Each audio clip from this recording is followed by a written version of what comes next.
we see the security landscape becoming significantly more challenging for them.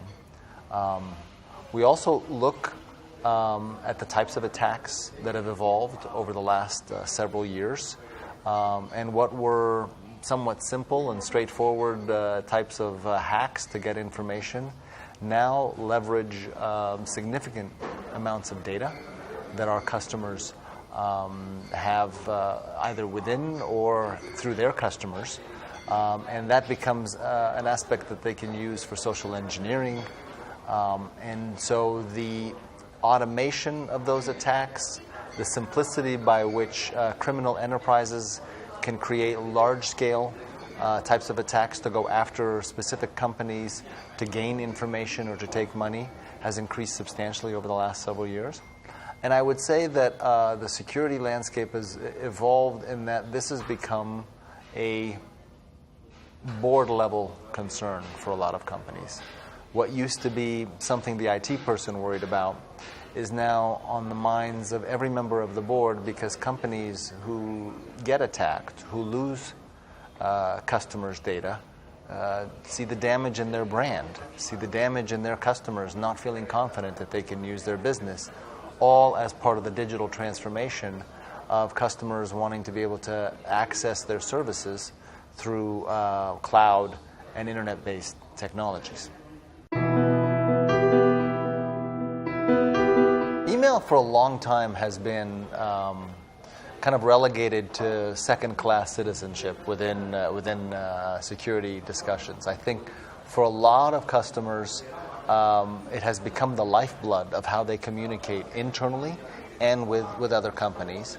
And until recently, we saw many people in the industry not giving email as an important aspect to where the security problems could occur.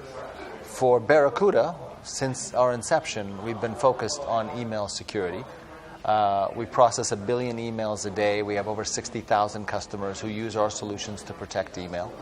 And we've seen that threat vector become significantly more used by attackers. And I think one of the reasons is that because it's so widely used, I think there's the classic spear-phishing, which really uses a mechanism by which to social engineer a specific individual, say somebody in accounting or somebody in sales, to send them some information to quickly establish a trust relationship, and then be able to extract from them information that will allow for the transfer of money to occur very quickly using email. The second type of attack is people use mock-ups of things that you would expect, maybe an Amazon gift card, maybe Office 365 notification. You think it's coming from Microsoft.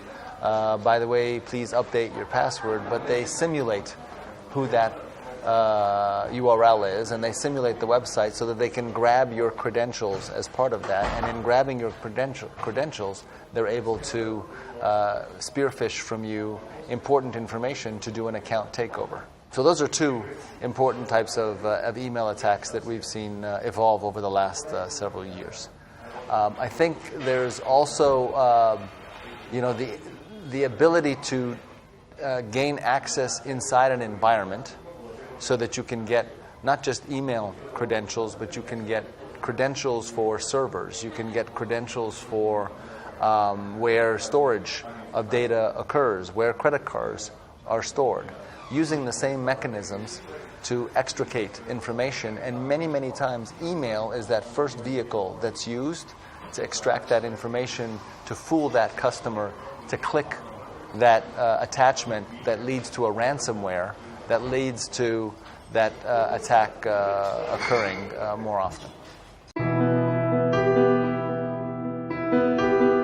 The complexity of the environment related to digital transformation. So as they invest in digital transformation, and every business uses digital transformation to engage from the very small to the very large, data becomes a core component of that business model.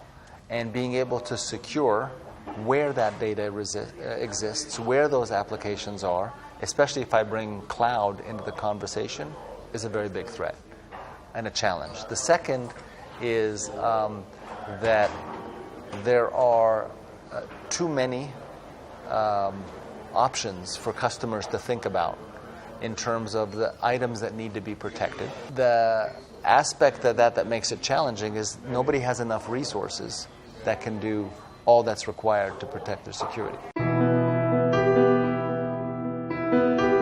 I think there are three. Number one, I think it's very important that customers have a robust data protection and backup story.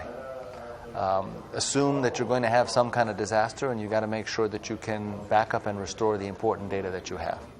I think number two, you have to have the best and most advanced security solutions available that don't just protect at the gateway, but actually use advanced AI and machine learning to predict and detect and then remediate from those types of attacks. And Barracuda has a set of solutions that we've been offering for a very long time associated with that. And I think third, and very important, is to invest in the employees, to teach them to recognize and understand what types of attacks are coming in, and to use simulation to train them to recognize those issues. It's said that, in any company, it's only 4% of people who always click on the attacks.